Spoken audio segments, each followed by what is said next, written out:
আসসালামু আলাইকুম। হাসান খালেদ, সভাপতি, বাংলাদেশ তৃণমূল পার্টি। দর্শক শ্রোতা, আজকে আপনাদের সাথে কথা বলবো দেশের আরেকটা নিবর্তনমূলক আইন নিয়ে, যে আইনের কারণে লক্ষ লক্ষ মানুষ ধ্বংস হয়ে যাচ্ছে। এটা হলো অর্থ ঋণ আদালত আইন 2003। এই আইনটা 2003 সালে পাশ করা হয়, যে আর্থিক প্রতিষ্ঠানগুলো ঋণ দিলে কোনো কারণে সেটা পরিশোধে যদি অনিয়ম হয় বা ডিফল্টার হয়, ঋণ খেলাপি যেটা বলি, তাহলে সেক্ষেত্রে তারা কিভাবে ঋণটাকে রিকভার করবে। এইটা একটা অমানবিক প্রক্রিয়া। এই আইনে অনেক 57টা ধারা আছে। তো এই আইনে 33 এবং 34 ধারা নিয়ে আমি আপনাদের সাথে একটা কথা বলব। 33 ধারায় আছে, ঋণ গ্রহীতার সম্পদ আদালতের মাধ্যমে নিলাম করে টাকা আদায় করে নেওয়া। এখন এই নিলামটা কিভাবে হয়?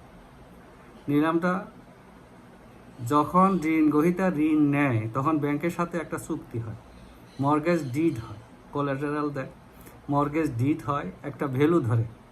যেমন একটা সম্পদ 1 কোটি টাকা মূল্য ধরে ব্যাংকের কাছ থেকে ঋণ নেওয়া হলো। এখন এইটা আপনার করে কি, যোগ সাজসের ভিত্তিতে এই 1 কোটি টাকার সম্পদটা কোর্টের মাধ্যমে 5 লাখ টাকা নিলাম হয়ে যায়। তাহলে কিভাবে ধ্বংস হয়ে গেল? ঋণ গ্রহীতা একেবারে শেষ, তার একেবারে কুরবানি হয়ে গেল, সে আর দাঁড়াইতে পারবে না, টোটাল ফ্যামিলিতে তার শেষ হয়ে গেল। যে ভাগ্য পরিবর্তনের জন্য সে ঋণ নিয়েছিল, তার সে ভাগ্য এখানেই থুবড়ে গেল। এটা অহরহ ঘটছে। এইখানে একটা সিন্ডিকেট আছে, ব্যাংকের সাথে যুগ সাজসে ভূমিদস্যুরা এই কর্মগুলো করতেছে। কারণ সে তো নিরুপায়, তাকে প্রোটেকশন দেওয়ার মতো কেউ নাই। এই 57 ধারার মধ্যে শুধু 57টা ধারা আছে ঋণ গ্রহীতাকে প্রোটেকশন, 57 নম্বর ধারাটা আছে ঋণ গ্রহীতাকে প্রোটেকশন দেওয়ার জন্য, কিন্তু এইটা লয়াররা অ্যাপ্লাই করে না। কোনো লয়ারকে আমি দেখলাম না এটা অ্যাপ্লাই করে। এটা হলো আদালতের ইনহেরেন্ট পাওয়ার অফ কোর্ট, ন্যায় বিচারের স্বার্থে, ন্যায্যতার স্বার্থে কোর্ট এই কাজটা করতে পারে, যে কোনো সিদ্ধান্ত দিতে পারে। কিন্তু এটা একটা স্পেশাল আইন হিসেবে কোর্টকে ওই দিকে নেওয়ার জন্য কোনো চেষ্টা উকিলেরা আজ পর্যন্ত করে নাই। এটা আমার অভিজ্ঞতায় আমি দেখি নাই, আমি পাইনি। আমি যে তথ্য উপাত্ত সংগ্রহ করছি তাতেও আমি পাইনি। তো এইখানে তাকে ধ্বংস করে দিচ্ছে। ভূমিদস্যুরা কম দামে 1 কোটি টাকা সম্পদ 5 লাখ টাকায় কিনে নিচ্ছে, আর 10 লাখ টাকা তারা করতেছে, খরচ করতেছে, হয়তো তারা যারা তাদেরকে সুবিধা করে দিচ্ছে। এইটা হলো একটা নিবর্তনমূলক আইন এবং মানবতা বিরোধী আইন। এই আইনটা কিন্তু মানবতা বিরোধী। তারপরে আসলো 34 ধারা। 34 ধারায় কি আছে?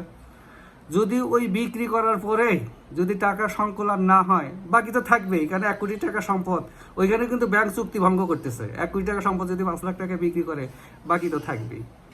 তাকে আবার সিভিল জেলে নিতে পারবে, সিভিল জেলে আটকায় রেখে তার কাছ থেকে টাকা রিকভার করবে। তো তার ইনকামটা কোথায়?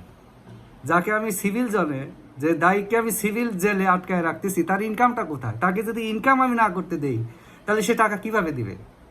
টাকাটা পরিশোধ কিভাবে হবে? হাস্যকর, কতটা বর্বর সেই মহাজনী আমলের বিষয়গুলো এখানে চলে আসছে। মহাজনরা কি করতো?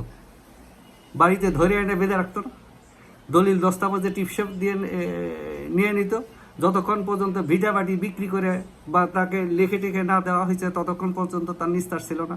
ঠিক একই আইনটা এই সভ্য যুগে আসছে বাংলাদেশে। এই আইনটা একেবারে বর্বরিচিত আইন, এক অসভ্য আইন এবং মানবতা বিরোধী আইন। এই আইনে আইসিটিতে কেস হওয়া দরকার। এই আইনে এই যে এই যারা এই বিচারগুলো এইভাবে করতেছে, তাদেরই আইসিটিতে কেস হওয়া দরকার, যে মানবতা বিরোধী অপরাধ তারা করতেছে, মানুষকে ধ্বংস করে দিচ্ছে, নিঃস্ব করে দিচ্ছে। আর আমি আপনাকে বললাম না যে 57টা ধারা আছে, 57 ধারার মতো ওই একটা ধারাই শুধু আছে, 57 নম্বর ধারাটা, কিন্তু এটার অ্যাপ্লিকেশন নাই। এটার অ্যাপ্লিকেশন আসলে ন্যায্যতার ভিত্তিতে হয়তো নিষ্পত্তি করতে।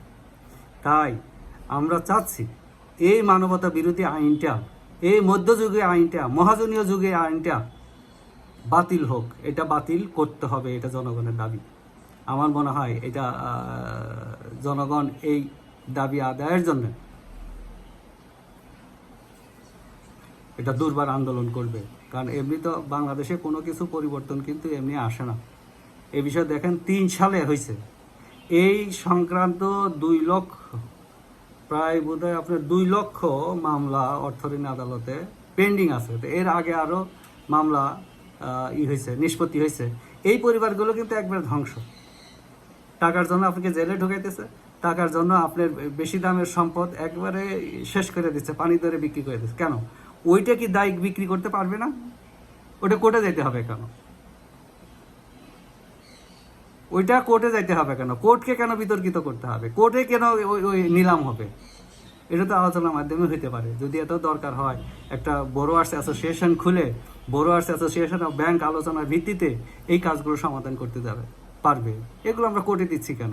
মানে বাংলাদেশে কোনো কাজ হলেই আপনার আইন, আদালত, মামলা একেবারেই আমাদের এই ধারা থেকে বের হয়ে আসতে হবে, নাহলে আমরা কেউ রক্ষা পাবো না, আমরা কেউ বাঁচবো না। আজকেই সিদ্ধান্ত নিতে হবে। আসুন আমরা বৃহত্তর আন্দোলন গড়ে তুলি এই আইনকে বাতিল করার জন্য, দুর্বার আন্দোলন করে তুলি। এই আইন সভ্য সমাজে চলতে পারে না। এই আইনকে অবশ্যই না বলতে হবে।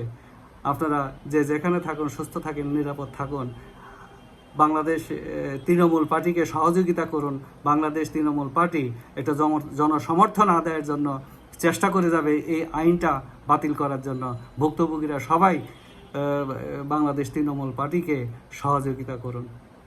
সবাইকে ধন্যবাদ।